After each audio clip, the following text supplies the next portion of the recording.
اپنے بیٹوں سے نوجوانوں سے ایک بات اور کہنا چاہتا ہوں.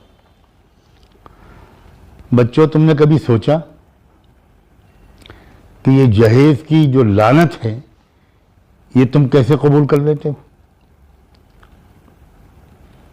تمہاری غیرت کیسے گوارا کرتی ہے کہ ماں باپ سے نازوں پالی بیٹی بھی تم لو اور اس کے بعد ان کے اوپر لاکھوں کا جہیز کا بھی بوجھ ڈالو، مطالبے کرو، اصرار کرو، پریشر ڈالو، دھمکیاں دو. لا حول ولا قوت الا باللہ. کتنی ذلیل اور مجھے معاف کر دینا کمینے پن کی علامت ہے. اگر تم اتنے ہی غریب اور مفلس ہو، یتیم اور نادار ہو کہ تم اپنے گھر میں کھانے کا ڈنر سیٹ نہیں لا سکتے، ٹی سیٹ نہیں لا سکتے، بستر کا انتظام نہیں کر سکتے، پنکھے یا فریج کا اور کولر کا انتظام نہیں کر سکتے، تو تم شادی کرنے کے بجائے علاج کرو. تمہیں شرم نہیں آتی کہ تم لڑکی کے ماں باپ سے بھیک مانگتے ہو؟ یہ بدترین درجے کی فقیری نہیں، یہ ڈاکہ ہے، ڈاکہ. غریب ماں باپ بھی لاکھوں کا قرضہ لے کر، سودی ادھار قرضہ لے کر، وہ بیچارے اپنی جان پر کھیل کر بچیوں کو رخصت کر کے تمہاری لالچ کو پورا کرتے ہیں. اگر تم مرد ہو تو تم کو صاف لفظوں میں کہنا چاہیے، اپنے ماں باپ سے بھی کہلواؤ اور خود کہو ڈائریکٹ لڑکی کے باپ سے کہ آپ بیٹی دے رہے ہیں، بڑا احسان کر رہے ہیں، میں کچھ بھی قبول نہیں کروں گا. میں یہ وعدہ ضرور کرتا ہوں کہ اپنے منہ میں لقمہ رکھنے سے پہلے آپ کی نازوں پالی بیٹی کے منہ میں لقمہ رکھوں گا اور گھر کی ضروریات اپنی کمائی کے بلبوتے پر دھیرے دھیرے صحیح سب جمع کروں گا.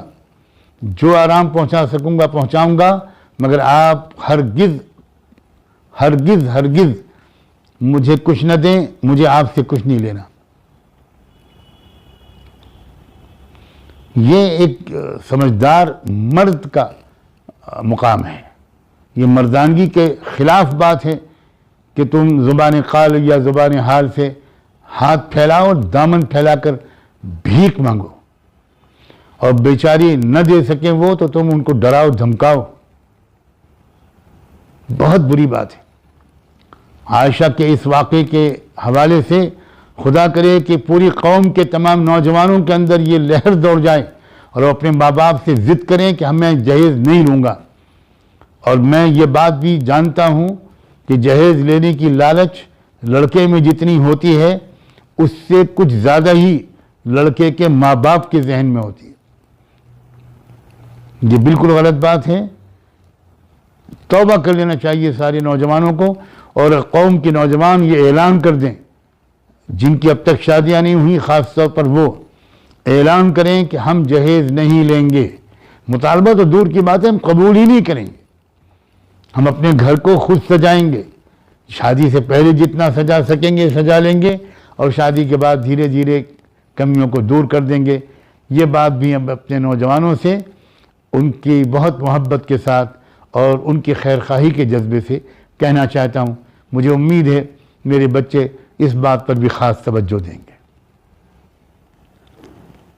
کس سے مانگیں کہاں جائیں، کس سے کہیں، اور دنیا میں حاجت روا کون ہے. سب کا داتا ہے تو، سب کو دیتا ہے تو، تیرے بندوں کا تیرے سوا کون